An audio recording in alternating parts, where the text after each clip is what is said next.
Hi guys, this is Imanshu Agrawal and today's video topic is principles of Indian foreign policy. So this is very important topic as far as current scenario is concerned. First question arises in our mind is what is meant by foreign policy? Okay, foreign policy is a set of framework that helps a country to regulate the relations with other states of the world. Okay, so it is only about maintaining relations with other states of the world, basically. So a country decides its foreign policy on the basis of following factors. First one is geography, second is history and tradition, political organization, economic position, military strength, and public opinion and leadership comes in the last. So this is the foreign policy which every country strictly follows. Okay, what are the principle of Indian foreign policy? Okay, this is very important topic for all of the aspirants of civil services examinations and many more examinations. So first is promotion of world peace. First principle of Indian foreign policy is promotion of world peace. This clearly tells you about the nature of India towards the other countries. Article 51 of the Constitution, directive principle of state policy, directs the Indian state to promote international peace and security, maintain just and honorable relations between nations, foster respect for international law and treaty obligations, and encourage settlement of international disputes by arbitration, and also promotes economic development of nations. You know, so this is the first principle which only talks about the world peace. Okay, second is anti-colonialism. What is anti-colonialism? The foreign policy of India opposes colonialism and imperialism. Okay, Bharat की विदेश नीति उपनिवेशवाद and साम्राज्यवाद का विरोध करती है. In Hindi, I have translated it into the Hindi also, so it is easy to understand. Okay. As per India, colonialism and imperialism leads to exploitation of the weaker nations by the imperialist powers and temper international peace. India का मानना है कि colonialism जो है, उपनिवेशवाद and साम्राज्यवाद जो है, एक्सप्लॉइट करता है वीकर नेशंस को.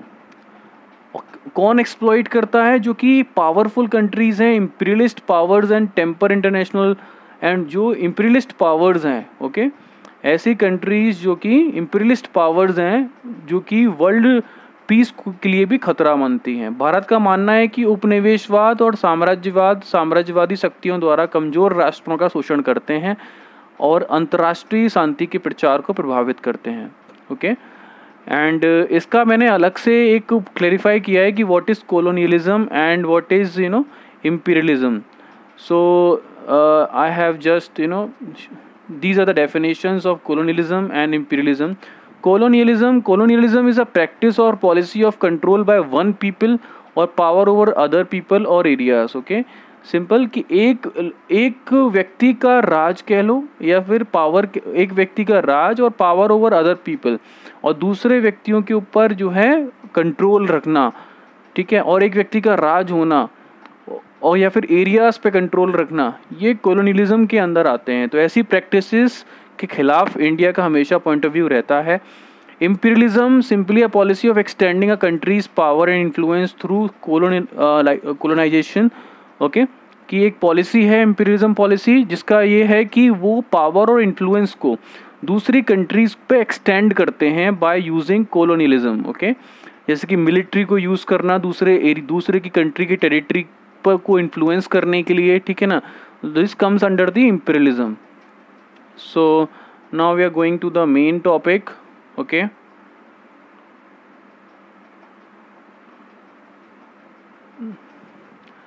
Third principle is anti racialism. Anti racialism नस्लवाद विरोधी, हिंदी में बोलते हैं नस्लवाद विरोधी. India strongly opposes racialism in all its forms by its foreign policy. For example, what is the example of anti-racialism? What is the example of racialism? Discrimination between people on the basis of race, blacks by the whites. मतलब जो black people होते हैं उनका जो है उनको अलग तरह से ट्रीट करना वाइट्स के द्वारा, जो वाइट पीपल होते हैं, ठीक है ना, जो कि एक बहुत बड़ा मुद्दा है इस टाइम पे, ठीक है. सोशल इनइक्वालिटी रखना, ठीक है ना, कि तुम हमारे समान लेवल के नहीं हैं, ठीक है ना, वो चीज़ रखना, तो वो चीज़ अंदर आती है रेशियलिज्म के अंदर. तो इंडिया स्ट्रांगली अपोजेस दी रेशियलिज्म प्रैक्टिसेस. ओके. जातिवाद के सभी रूपों का विरोध भारतीय विदेश नीति का एक महत्वपूर्ण पहलू है. भारत के अनुसार जातिवाद अर्थात जाति के आधार पर लोगों के बीच भेदभाव, उपनिवेशवाद और साम्राज्यवाद की तरह गोरों द्वारा अश्वेतों का शोषण, सामाजिक असमानता और विश्व शांति के प्रचार में बाधा उत्पन्न करता है. I hope this is clear. Fourth principle is non alignment. In 1947, the world was divided into two blocks on ideological basis. First is the capitalist bloc headed by the USA, which is the capitalism, which the country is capitalist economy. So, and second is the communist bloc headed by the former USSR. Okay. In this situation, India refused to join any of these two blocks and adopted the policy of non-alignment. उस time पे India ने ये सख्त मना किया कि हम किसी भी जो ब्लॉक को ज्वाइन नहीं करेंगे, एक इंडिपेंडेंट थिंकिंग के तौर पे हम रहेंगे, ठीक है ना. नॉन अलाइनमेंट का मतलब क्या है वो हमने क्लैरिफाई किया है आगे. Non alignment in this regard means no military alliances with other countries of either bloc, with countries of either bloc और इंडीड विद एनी नेशन, ठीक है ना. जो ब्लॉक्स है मेनली उनके साथ, उनकी मिलिट्री के साथ कोई अलाइंस नहीं रखना है, और इंडीड विद एनी नेशन, और किसी भी नेशन के साथ मिलिट्री अलाइंसेस को कम ही रखना है, ये एक इंडिया का मानना रहता है. Second is independent approach to foreign policy.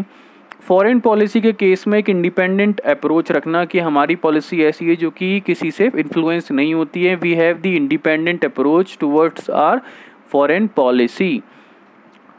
Next principle is Panchsheel. These principle of conduct in international relations.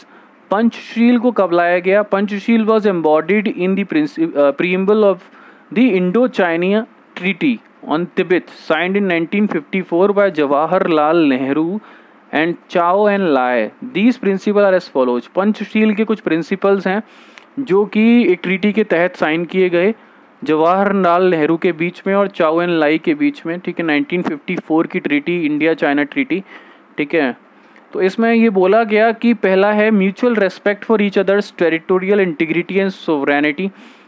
एक दूसरे की जो टेरिटरीज़ हैं उनको लेके एक रेस्पेक्ट रखना, और उनकी जो साम्राज्य है, ठीक है ना, उसकी प्रभुत्ता है, उसके लिए भी एक रेस्पेक्ट रखने की एक बात कही गई. Second is non aggression. Non aggression का मतलब है कि मिलिट्री के जो वायलेंस को थोड़ा कम रखना है, दोनों को एग्रेशन कम रखना है. तीसरा non interference in each others internal affairs. और जो इंटरनल अफेयर्स हैं, जो ऑपरेशंस हैं कंट्री के अंदर के ऑपरेशंस हैं, ठीक है ना, इंटरनल अफेयर्स हैं, मुद्दा जो होता है कंट्री के अंदर कोई भी, ठीक है ना, कोई भी बात होती है, कोई भी पॉलिसी आती है, कोई भी एक इवेंट होता है, तो उसका दूसरी कंट्री के इंटरफेरेंस नहीं करना है उस इवेंट के अंदर, ठीक है ना. इक्वालिटी एंड म्यूचुअल बेनिफिट, दोनों में इक्वालिटी रखनी है और म्यूचुअल बेनिफिट के लिए काम करना है. Peaceful coexistence. Last principle is very important. India always wants peaceful coexistence. Okay, दोनों का एग्जिस्टेंस हो बट एक पीसफुल कोएग्जिस्टेंस हो, दोनों को साथ लेके, दोनों को आगे बढ़ाने की, या फिर जो नेबर कंट्रीज़ हैं उनकी ग्रोथ को साथ में लेके चलने का एक पीसफुल कोएग्जिस्टेंस रखने की बात कही गई, ठीक है ना.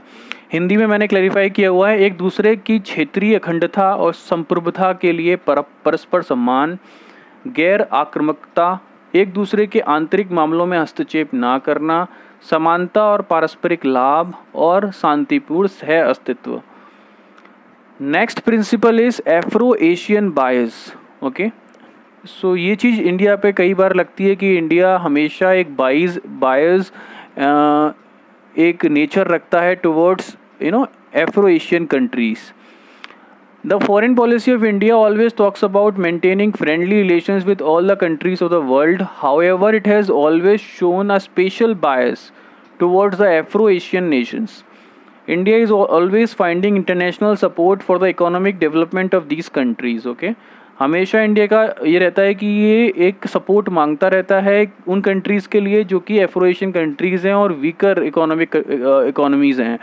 India always played an important role in the formation of many important group.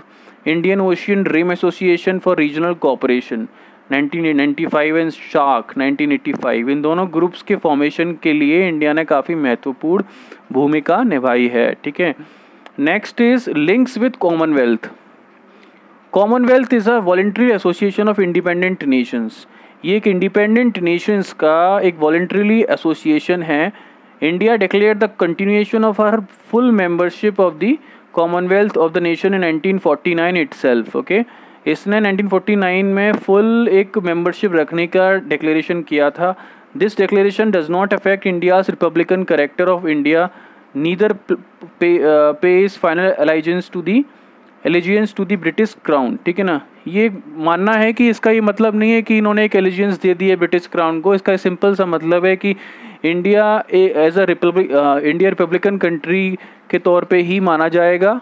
ठीक है. बट एक सपोर्ट या फिर एक मुद्दा रखने वाली बात आती है तो ये मेंबरशिप बहुत इंपॉर्टेंट है. India remained a member of the Commonwealth because of pragmatic reasons. It thought that the membership in the Commonwealth would be beneficial in the economic, political, cultural and other spheres. Okay.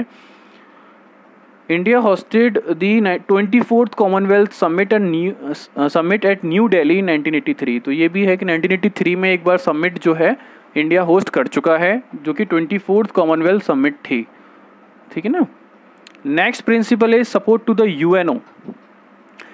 India became a member of the UNO in 1945 itself.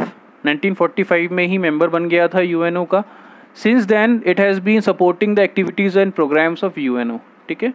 तो तब से ये उसकी activities को और programme को support कर रहा है. ठीक है ना. उनके प्रोग्राम्स में हिस्सा ले रहा है and it is promoting their policies on a world wide level. So ये भी मालूम होना चाहिए. Next is डिसआर्मेंट. डिसआर्मेंट का मतलब ये होता है कि India always aims at promoting world peace and security by reducing and ending tensions between power blocks.